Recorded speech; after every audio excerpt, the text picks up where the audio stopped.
Star plus के YouTube page पर आने के लिए आप सभी का धन्यवाद। अपने फेवरेट शोज देखने के लिए subscribe to star plus YouTube page and hit the bell icon. ये रिश्ता क्या कहलाता है?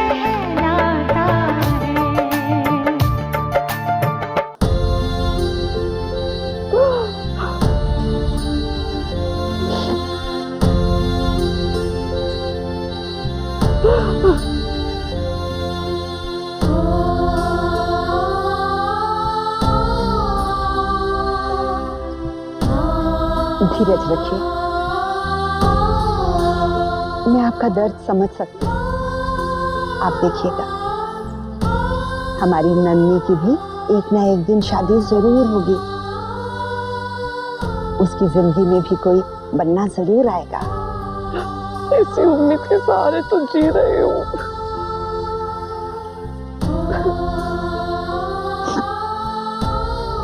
नंदिनी की शादी के बहुत अरमान है हमें।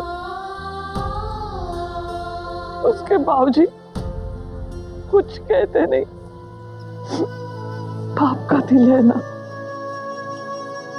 मैं भी तो बहुत प्रयास करती हूँ, लेकिन आप चिंता मत कीजिए, हमारी अक्षरा के कदम बहुत शुभ हैं। जब से वो इस घर में आई है ना, चारों ओर उसने खुशियां ही खुशियां बिखेर दी। ससुराल में भी वो उतनी ही खुशियां, उतना ही सौभाग्य लेकर जाएगी। और आप देखिएगा, बहुत जल्दी आप भी हमारी नन्ही बिटिया की शादी का न्योता देने आएंगी। सच? हाँ।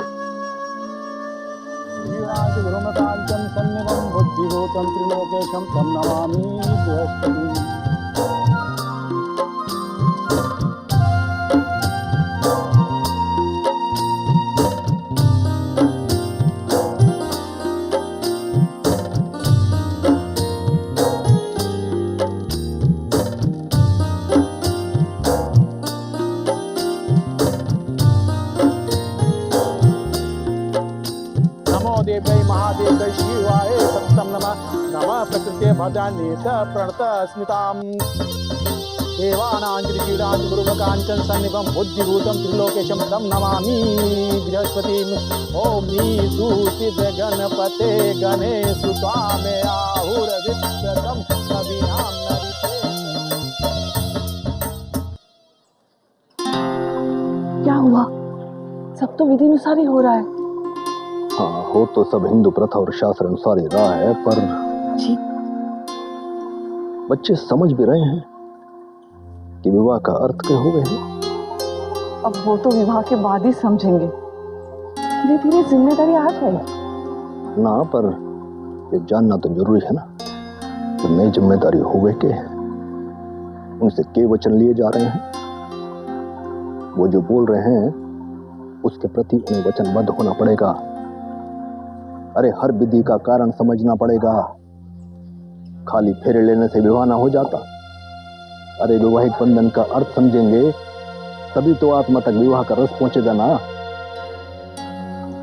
सो तो ठीक है, पर उनके पंडित जी को हम कैसे टोकेंगे? ना, टोकना नहीं, ये तो होना ही चाहिए ना। अब ये बात तू चल के कह। चल चल। सोमनाथम श्रीशैले मल्लिकार्जुन उज्जैनियम महाकालम मोड़कारम मालेश्वरम पारोल्यम वैद्यनाथम डाकिनियम भीमाशंकर सेतु वंदे तु रामेशम नागेशम तु द्वारकापणे वाराणस्याम तु विश्वेशम त्र्यंबकम गौतमी तटे हिमालय तु केदारम सुरेशम के शिवालय एतानि ज्योतिर्लिंगानि सायं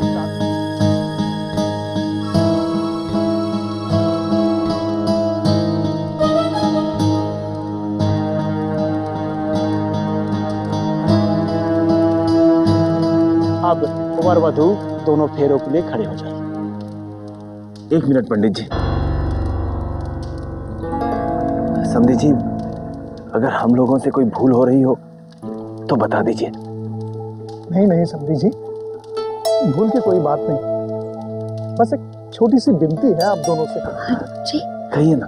हमारे दादाजी की ये इच्छा है कि पंडित जी जो विवाह के मंत्रोच्चारण कर रहे हैं, उन मंत्रों का यदि वो अर्थ और विधियों का कारण समझा दे तो यहाँ उपस्थित बच्चों को विवाह का सही अर्थ समझ में आ जाएगा। बिल्कुल। पंडित जी। जी। अरे ये क्या बताएंगे, इन्हें कुछ पता भी है मुंडन संस्कार के अलावा? क्षमा चाहूंगा ब्राह्मण देव, आपको तो वो भी नहीं आता है। क्या कहा?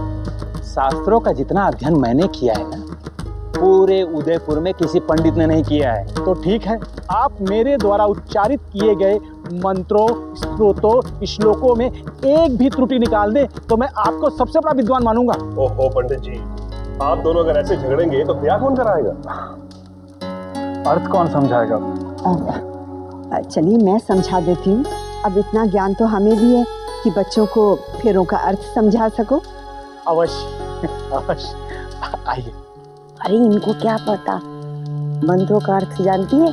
अरे रीति नीति तो जानती नहीं, और अपने आप को आधुनिक समझती। मैं इससे कहा होता तो मैं बताती 7 जन्म में 7 फेरे कैसे लिए जाते। माँ, ऐसा है कि आप बिल्कुल ठीक कह रही हैं। अगर वो गलत बोले तब आप बोलिएगा, लेकिन अभी चुप रहिए, ठीक है? अब वर वधू फेरों के लिए खड़े हो जाइए।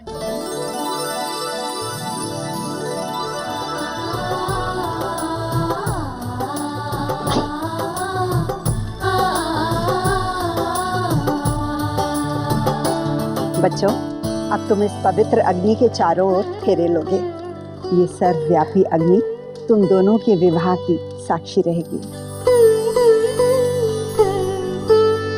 अक्षरा बेटा, तुम आगे चलो। पहला फेरा धर्म का प्रतीक है। इसमें वधू वर से आगे रहती है। जा बेटा।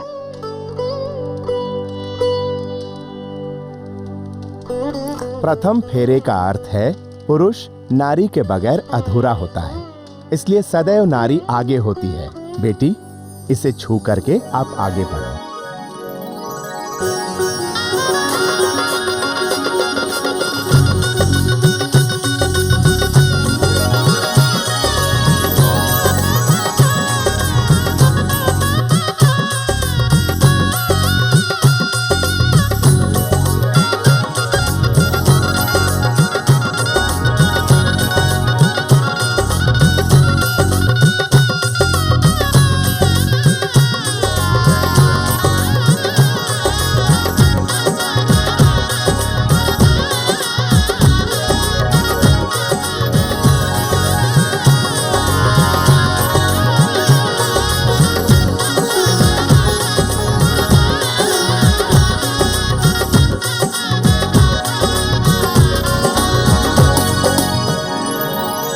गुलाबो जी, घर की सास सज्जा तो बहुत ही उत्तम है और खाने की सुगंध तो भीनी भीनी सी आ रही है। सच्ची महाराज जी, इसमें तो कोई शक नहीं है। ये जाते रह जाओगे। महाराज जी, धनिया, आप लोग यहाँ पे खड़े हुए, उधर फेरे शुरू हो गए। चलिए चलिए। हाँ, अरे आइए आइए, आप भी तो सबका जो काम करो।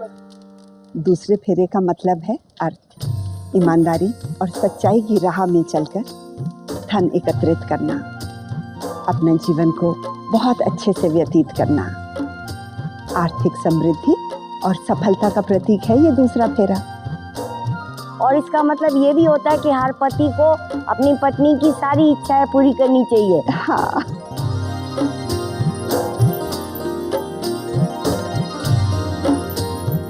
बेटी, फिर से इसे छू करके आगे बढ़ो। पुनः पुनः यानि नामानि दिव्यानि तानि चाक्षोतेष्व ततस्यं कुर्मः मुरां च वाम्यं च जनादं गोविन्दं पुण्डरीकाक्षं माधवं मधुसूदनं पद्मनाभं सहसानं वनमालीं मलायुधं गोवर्धनं विष्णुं वैकुण्ठं पुरुषोत्तमं श्रीरूपं वासुदेवं रामं नारायणं अनन्तं कृष्णगोपालं चतुर्दशाधिपास्यम्। अब तीसरा फेरा। जजमान, आप ये भूल रहे हैं, हमसे ये तय हुआ था कि आधे फेरे ये करवाएंगे और आधे हम। आप अपनी बात से हटिए मत।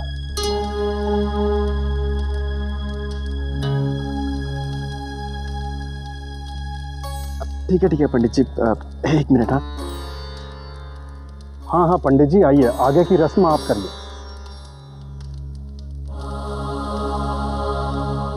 अरे ये कैसा ब्याह है?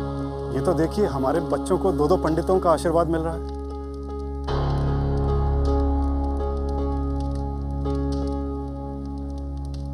इन्होंने इतनी देर कर दी कि हमने घबरा के दूसरे पंडित को बुला लिया। अब फिर दोनों आ गए।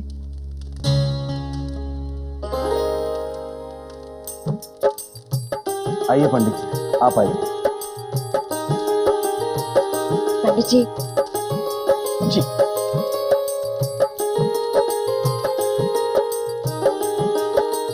गजाननं भूतगणाधिसेवितं फलचारुभक्षम् उमास्वं शोक विनाशकारकं नमामि विघ्नेश्वर पादुमंगलम्।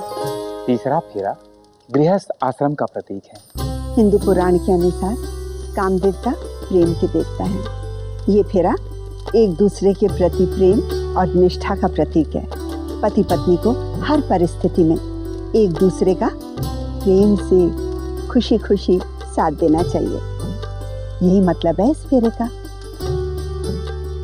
और सही भी है, ये फेरा पति पत्नी के जीवन में प्रेम की ज्योत जलाकर रहता है, सुख का उजाला करता रहता है। दाम्पत्य जीवन की बातें प्रेम और विश्वास के तेल से हमेशा जलती रहती है।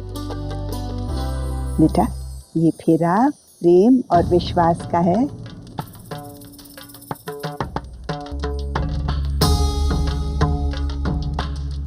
चलो बेटा।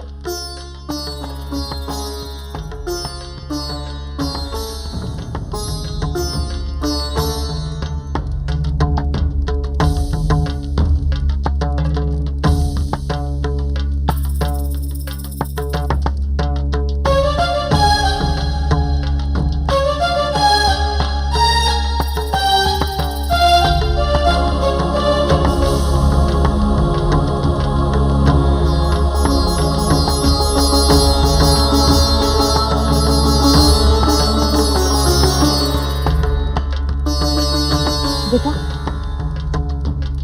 आगे बढ़ो।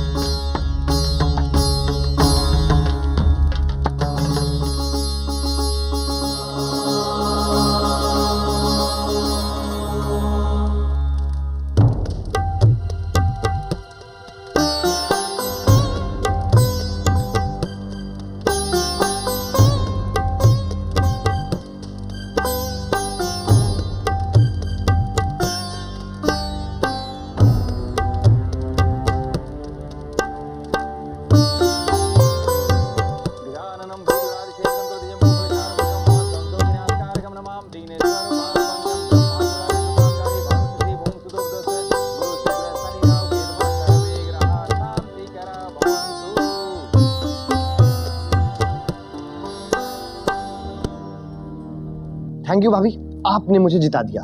क्या इंप्रेशन पड़ा है सब पर, वरना वो ऋतुराज को ना बस एक बहाना चाहिए हमारा मजाक उड़ाने का।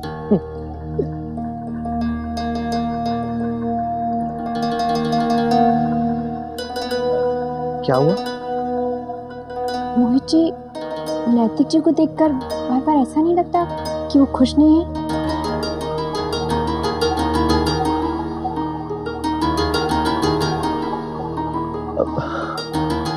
क्यों? एक अजीब सी हिचकिचाहट है उनमें, आत्मा मन से, है ना?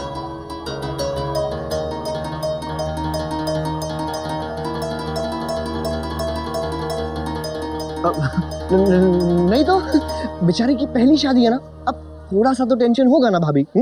ओ सॉरी, मैं तो भूल ही गया, आपकी दोस्त की भी तो पहली शादी है। आप भी ना मोहित जी, अब सच बताइए, आपको नहीं लगता कि वो खुश नहीं है? देखिए भाभी, दो किस्म के दूल्हे होते हैं। एक तो वो परवाने होते हैं जो हंसते हंसते क्षमा पर जल जाते हैं, और दूसरे वो जो बड़े दुख के साथ बलि वेदी पर चढ़ते हैं। क्या? अरे विवाह की वेदी पर। हमारे नैतिक का हाल इस समय वैसा ही है जैसा बलि के बकरे का। अच्छा रहने दीजिए, छोड़िए भी। इस वक्त मैं फेरों में फंसे अपने दोस्त के साथ रहना चाहता हूँ। चले?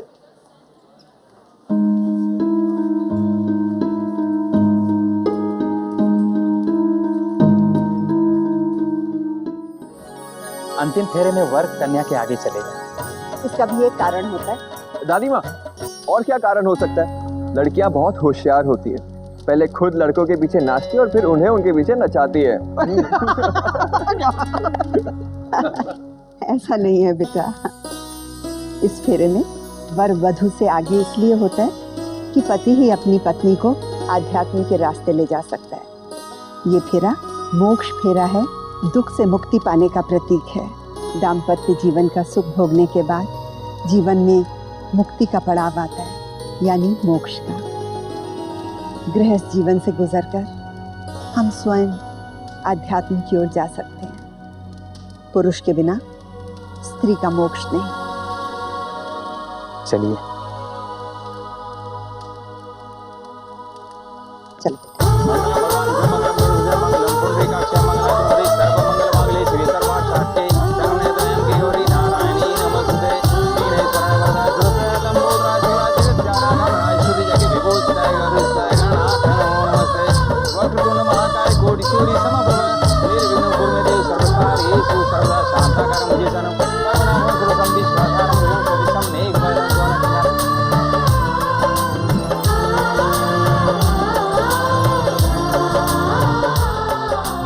फेरों की विधि समाप्त हुई। अब हम 7 वचनों का उच्चारण करेंगे और उसकी रस्म निभाएंगे।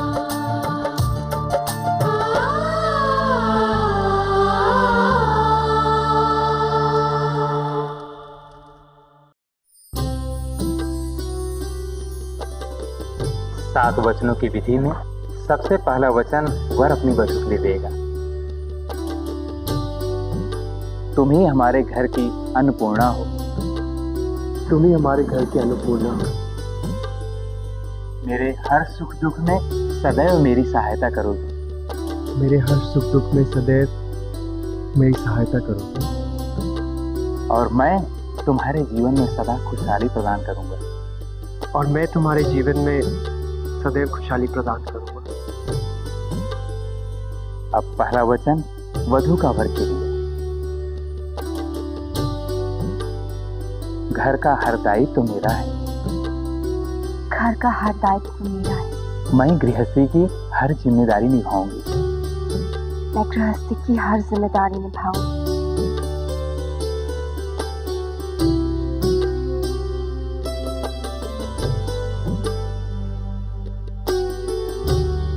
ये रिश्ता क्या कहलाता है।